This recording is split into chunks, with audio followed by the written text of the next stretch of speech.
Սա չափազանց կարևոր է, լսենք ու տարածենք։ Դե հենց չի հայտնի, ինքեր հենց իրան պետք չի որ հայտնի։ Այդ ինտերվյուներից հետո պատենով եղած ցեներն չփախն իրա դրել։ Դե ակաշինն է 3 ուժներ, ոչ այդքան աշիտ միանալու են իրար, բայց իրանց մեջ չլա կռիվ կետա, ինչ իմար, լիդերի կռիվն է, որ ուժը շատ դեն տարա։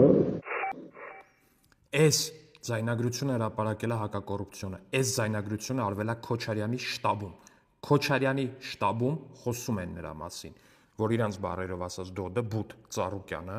Քոչարյանը եւ Սամոն միանալու են իրար ընտրություններից հետո։ Սա չափազանց կարևոր է։ Եթե միջև այս պահը չկար հաստատված նրանց կողմից նմանատիպ բան, ապա հիմա սա առավել քան հստակ է։ Սրա մասին խոսում են իրենց շտաբի պետերը։ Նախ տարածեք այս տեսանյութը, պարտադիր տարածեք այս տեսանյութը, որ չլինի մարդ, որ չիմանա սրա մասին, որ սրանք բոլորը նույնն են ու իրենց շտաբներում են խոսում սրա մասին։ Երկրորդ,